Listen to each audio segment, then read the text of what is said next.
Do I have to flip this thing again? Flip number 8. Yeah, I have to flip this thing again. I already kept them going for 2 months. This one happens to have a lot of wood shavings and it's just going to take time to break down. But even then, I can use it as a top dressing if it doesn't get totally finished. Yeah.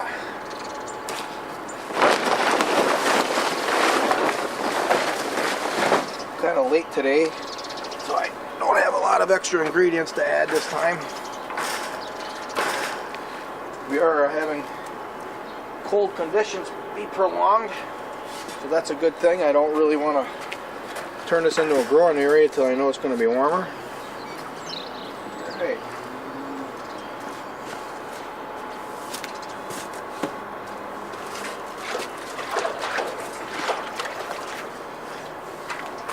This is some green material that I add in after.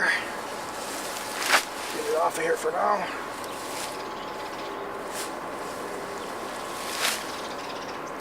Looks like that's mostly goldenrod, that one. Ooh, it's steaming real nice right there. I got some more sticks on here.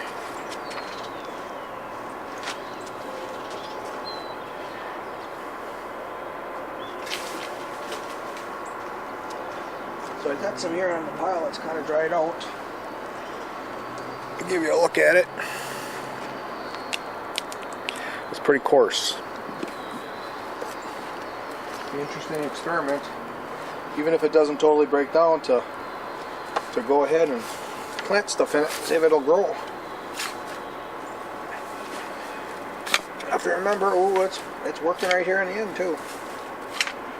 I made that pile higher last time, so maybe we got the whole pile working this time.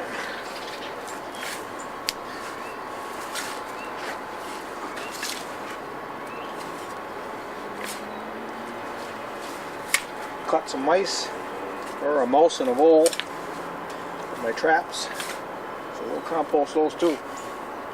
They actually compost pretty nice.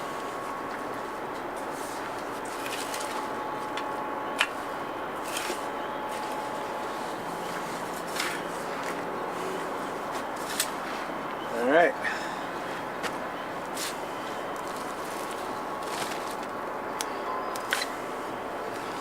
Is that on the camera?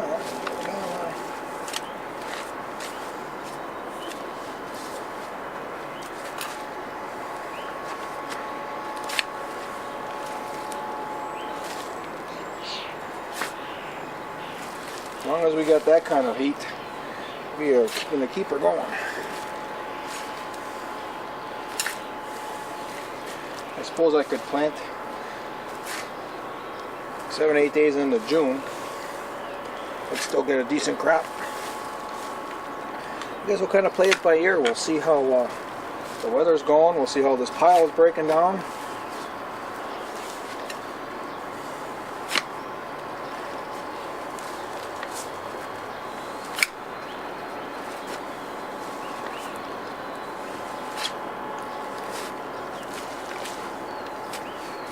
Here's some of our honey locust pods. They're getting worked over.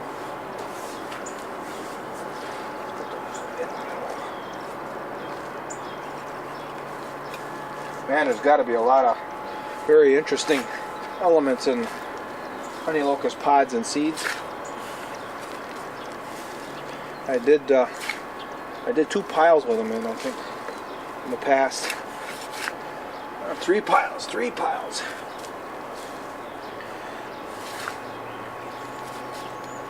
What that actually has to add to the compost, I don't know, but anything on trees I think would probably be pretty good.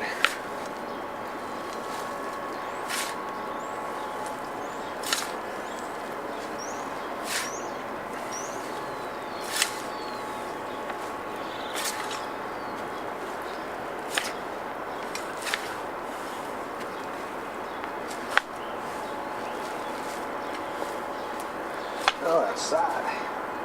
Yeah.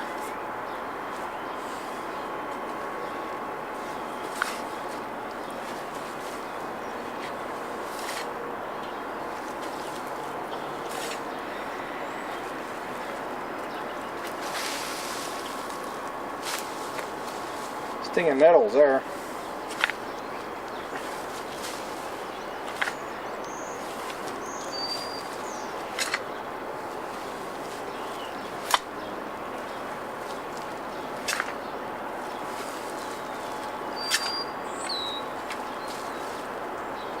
It's plenty wet enough.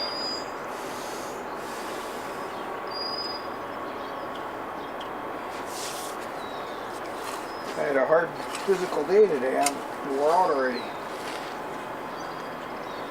But I gotta get it done.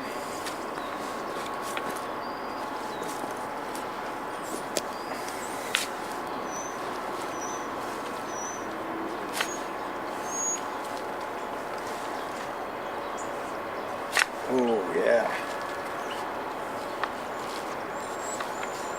There is a feeling twine.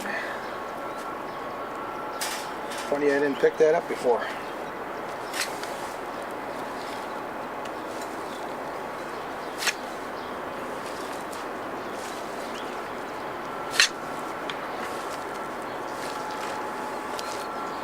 More pods.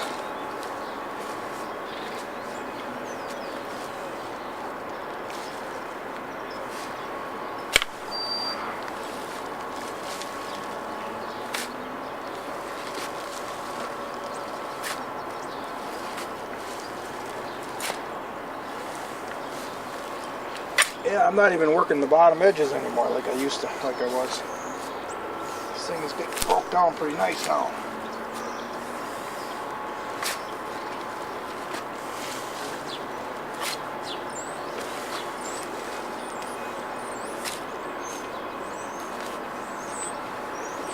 I got some human hair too. Let's just stick that on there just like that.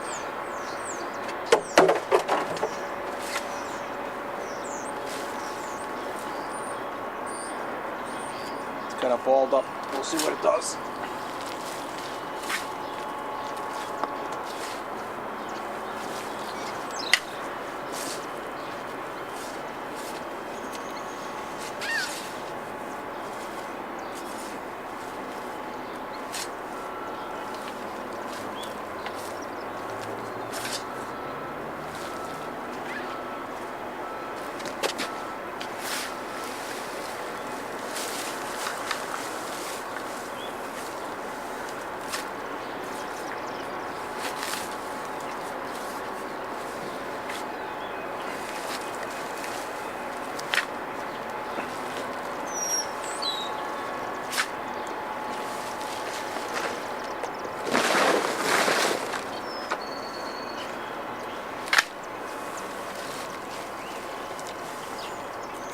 Yeah, one time I was kind of worried about this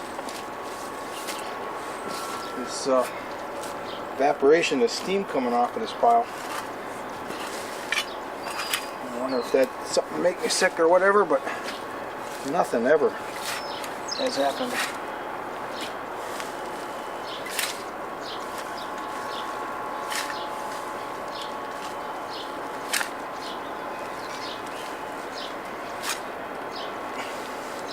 Since we are biological beings,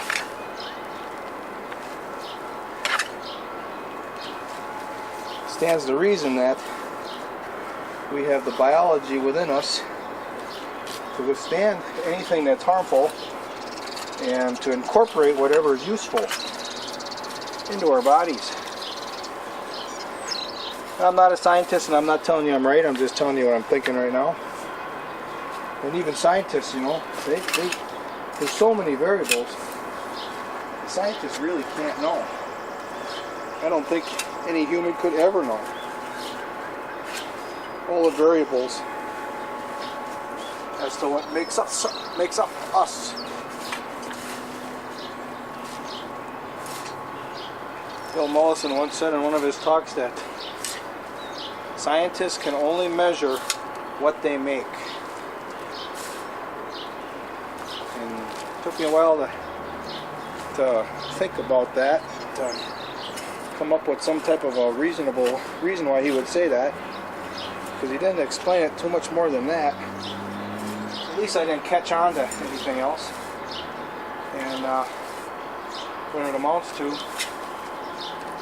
And he probably did explain it. Maybe this is why I'm about to say this. But you got to think about the variables.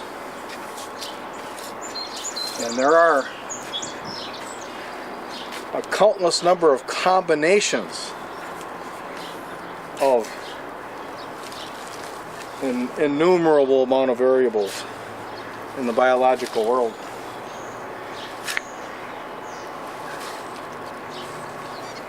And I'm pretty sure that's what he meant. And when you have a scientist studying one little part, what they do is they isolate that part and they study that part isolated apart from other elements, and of course you're going to get a different reaction.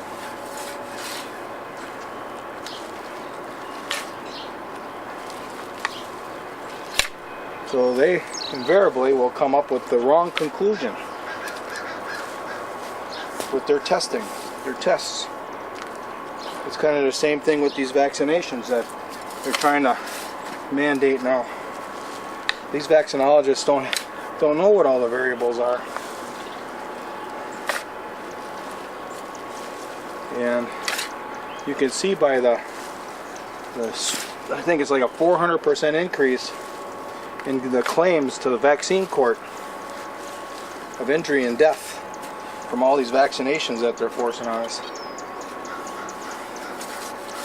Again, we are biological beings, and our bodies have adapted to this biology, and they're changing it now with the vaccinations. Now your immune system, your body is overly concerned with these vaccinations, and there wouldn't be should they not have vaccinated a body. And now instead of being at ready to either get along with or attack something out there from the outside world, which again is so variable, no one can ever know what it is, but somehow humans have survived with it for a lot of years, and that, as they call it, immune system, that combination of biology in our bodies that managed to keep us alive and grow the population in spite of potential threats. And even then, it's been shown that some of the potential threats that can be deadly, we've actually been able to harness that for some other survival strategy.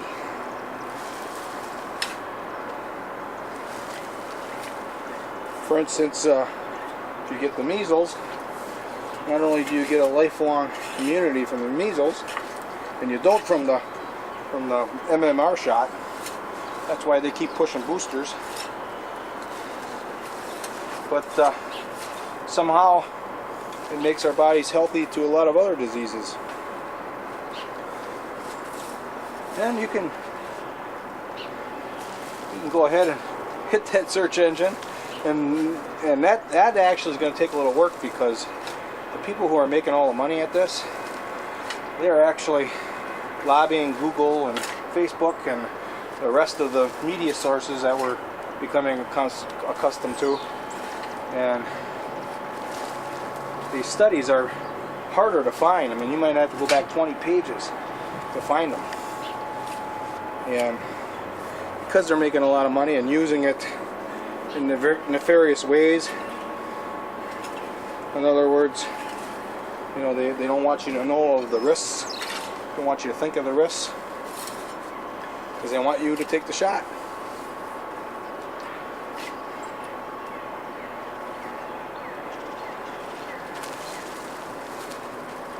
So you got to search to find the information. There's a couple of people that I followed. One is Stephanie Senoff. She actually works for a college on the East Coast there, and she studies this stuff. So, putting her name in to a search engine, you'll probably be able to find her.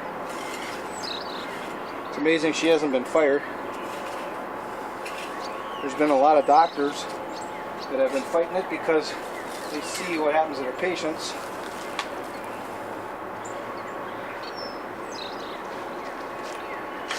The mandatory side of it.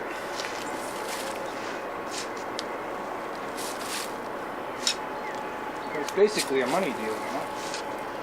Making a lot of money.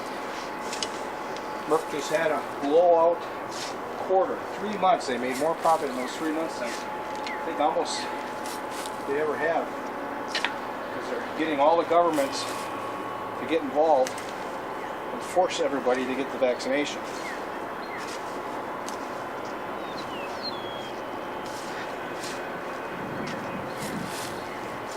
And you know, the base definition of fascism is, and this is something that also they're trying to hide, but it's, you can find it if you search it. It's using the government, the force of government, to protect the business model or enhance the profits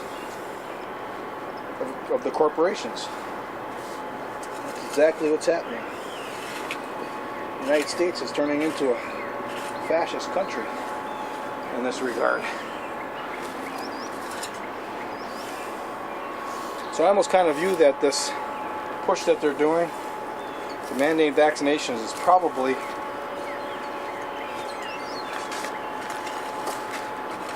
something that was needed to happen to wake people up, because before it was kind of like patient incrementalism. You know, most people were kind of green with all this stuff. And I'm not saying that they're disagreeing right now either. I mean, there's still people that are true believers. And on that subject, I call them, I say that they're indoctrinated. If you look up the definition of indoctrinated, it's you refuse to look at any negatives. And the true believers, you know, they're out there pounding drums saying vaccines are safe and effective. And they absolutely are not.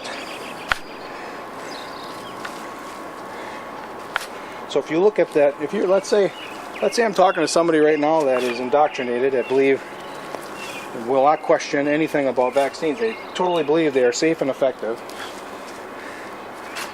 And now they have to consider what the meaning of indoctrinated is, that they won't consider anything other than what's put out there by the marketing division of the pharmaceutical companies. And they say, well, they say to themselves, well, maybe I am indoctrinated. I gotta think about this a little bit. My advice is the first thing you do, the very first thing, is you get one of those inserts that's found within, it's found with every single injection that's given. There's an insert, and the insert is the warning label. All the possible side effects. And they all include possibility of death. All of them do. And they put that insert in with the injection to cover them in the court of law.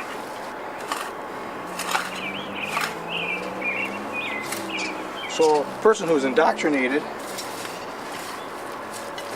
they don't care. I mean, maybe they're just not aware that they're at risk because they believe, you know, these doctors that they're doing this for the money, and they are just doing it for the money. They just believe what they say because, you know, maybe they just don't want the responsibility for themselves.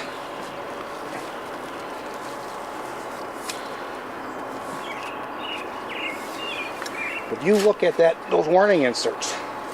Holy cow, I think the MMR vaccination has 42 warnings. If it was safe and effective, how would there be 42 warnings, risks of becoming ill or even of death? The warnings are right with the injections. Jeez.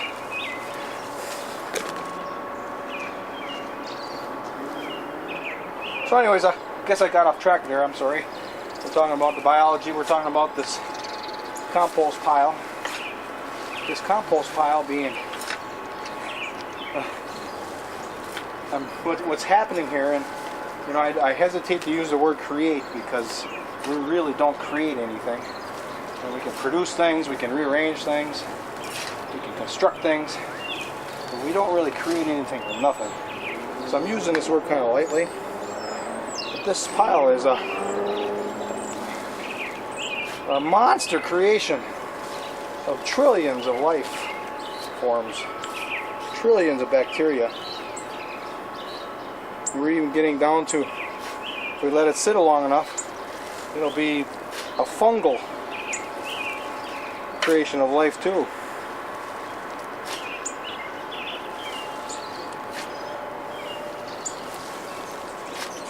So, you know, I was afraid to breathe this stuff in at first, and then I got to thinking, you know, I'm a biological being, and this biology in this pile is, because I'm turning it every 2 days, it's oxygenated. That's what I am, is an oxygenated biological being, and I don't think there's really too much that's oxygenated that really can harm me. Most of the bad guys are anaerobes, anaerobic bacteria like E. coli, and it can't live in this compost. It can live in the compost that everybody is used to constructing, because you know, if you just put it up in a pile and let it sit for too long, for not very long, it's gonna go anaerobic, and that's where you could be spawning some of this more dangerous bacteria. So I'm thinking about that. I think Jeff Lawton, my permaculture design teacher, he talked about anaerobes a little bit. I'm probably just repeating what he's saying somewhat. He didn't really say there was any danger to this pile or there was no danger to this pile, but I'm thinking about it as I'm flipping it, because you know, I'm breathing this stuff in. So I guess there was a little bit of faith and trust on my part in the beginning, but now that I've done so many of them, this is my 10th one, and I seem to be getting stronger, not weaker, and I'm sure that's a function of getting some exercise here and eating the food that it's growing for me. But who knows, maybe there's a bacterial reason why I'm feeling better too, getting along better.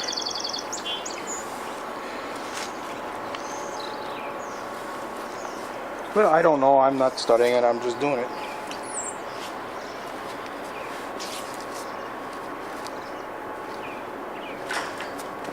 If it would have killed me the first one or two, I guess we would have never known.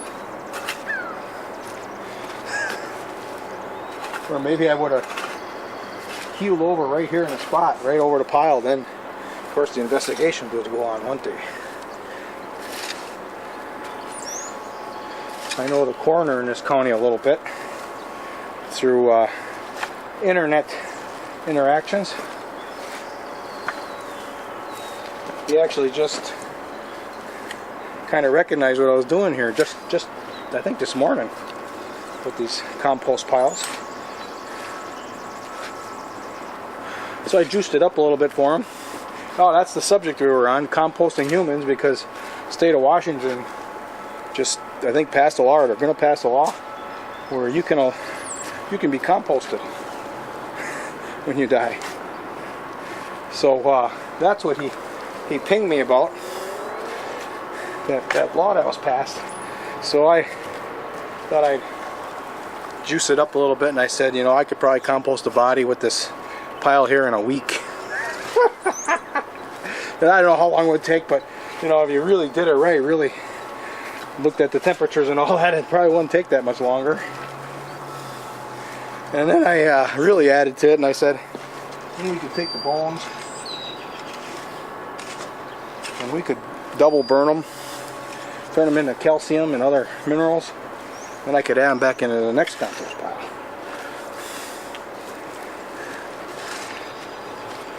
So I don't know how much he liked that or not, but if you think about it, I suppose a bad guy could do a dirty deed and get rid of the evidence. I don't think that peak there is going to hold up.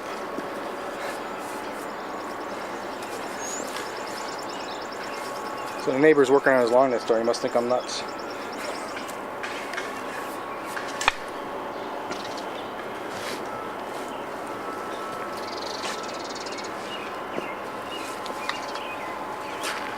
Trying to get that to stand up there.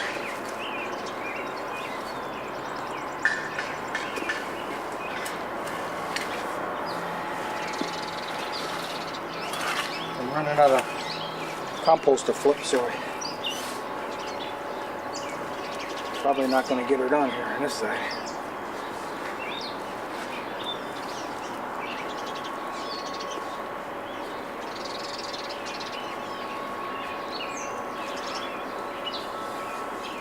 This is like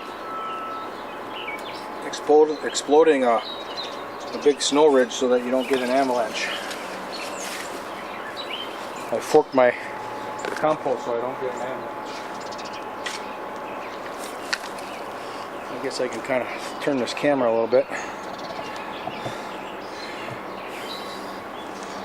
So, you know, I'm just yakking away like the other ones. And again, I want to tell you this is what I'm thinking. It's not necessarily that I'm 100% right on anything. Of course, you know, I qualified that by saying really nobody can be.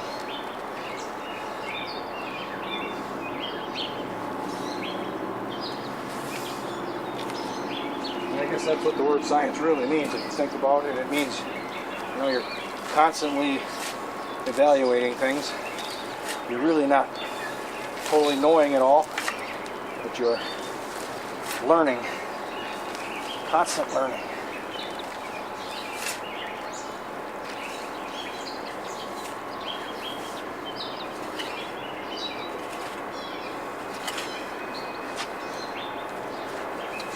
I suppose I should go back to the vaccine thing really quick. You know, when I grew up, I don't know, I might have got 5 vaccinations when I was a youngster. You know, most people in my age bracket. There's probably still people alive that never got a vaccination.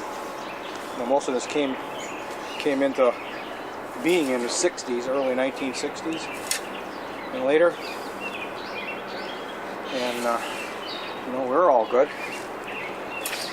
And if you look at the deaths by some of these diseases, and they're not really diseases, what they are is viral infections. They're just viruses. And we are back to the biology of the planet. And if you were to do a study of it, the timing of it, most of the deaths had occurred earlier, decades earlier. And when the vaccines were being introduced, it ends up that the deaths were very, very low. And I've read where some of these researchers attribute it to, you know, the viruses and the bad anaerobic bacterias and the funguses and the viruses. They actually were more of a city disease, where the cities were, you know, back then, I mean, go back far enough, there were cities with open sewers. I mean, there might still be that in third world countries right now. So not only did they have open sewers and very unhealthy living styles, but at the same time, they were concentrated in these cities, and the resources around the cities, you know, this soil, if you're not building it, you're degrading it. There is no such thing as soil that's going to always stay the same. You got to be building it, and it's hard to build it. I mean, it's hard in the respect that people don't have the land access and don't have the knowledge to do it.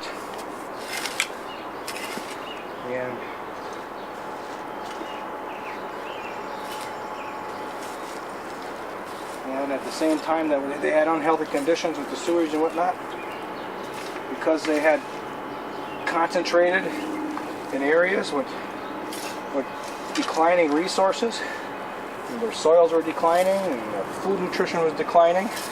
You add those two up, just those two alone, and I'm sure there's a lot of other variables like I'm talking about. You just add those two up, and I suppose you're going to have people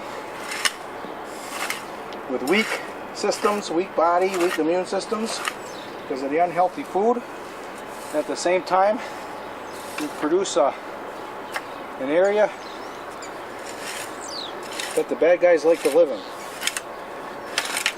The open sewers, and they didn't have the greatest food preservation techniques, so this stuff was probably even on their food. And there's also the Europeans, and they're coming out of the Middle East, all the hierarchy, the top of the food chain, the people who made everybody else do the work for them. They learned how to, in war they learned how to kill people with this stuff. So that's kind of one reason why the Native Americans got wiped out. They were giving them blankets seeded with smallpox. Well, what the heck? I think if you're deliberately trying to do it like that, I wonder how much of a factor a really super healthy immune system really is. Obviously, it means something because some people live through it.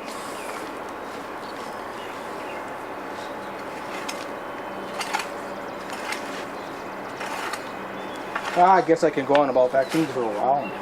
There are lots of people, I suppose, that are listening to this that are upset because they really believe that they have to have a vaccine to live on this planet. And they don't. And maybe there's such a thing, and that I don't realize that they're so compromised because of the food they're eating and the drugs they're taking, and the pharmaceutical drugs, and maybe. I don't see how it is, but it's possible that those people need to be vaccinated because they're weak. But even then, I actually posted that argument, and boy, I had people on me right away saying that's just not true. There's no benefit to a vaccine.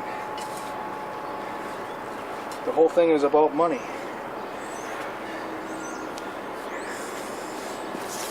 And probably worse. So we're done. I yacked the whole time through again. I was thinking, what am I going to talk about this time? Maybe I'll just do a silent video. But I just talked and talked. The compost does look good. We're going to get a little rain tonight, but not enough to want to leave it uncovered. The surface really dries out fast if I don't put the tarp over it, so I'm just going to put the tarp on, and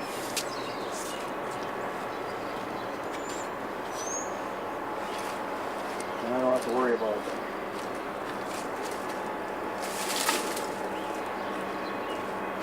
It's breaking down pretty nice. I don't think we're going to have to worry too much. Normally, if I didn't have this coarse wood shavings in here, this would be done right now with this flip. The next part of the operation would be to start spreading it around in the next day or two, even starting today. But because I had those wood shavings in there, and I keep adding material, I can keep this pile going and make more use of it. Make more use of the carbon material.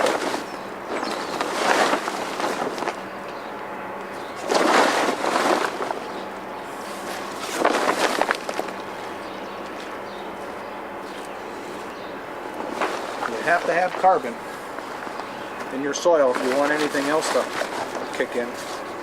No carbon, and it don't matter what you add to it. And you might be able to add chemicals to it for a little while. It depends on your geography and your climate. Some longer, some shorter. May work for a little while. But without carbon, it's going to burn out. Then you're going to have nothing. You know, you can go to places like in Brazil. There's southern Brazil. There's areas where they took areas of tropical forest and turned it into a desert. There's places in Mexico. They become salted. Once the lands turn salty, then it's going to take 1,000 years to get that to come back.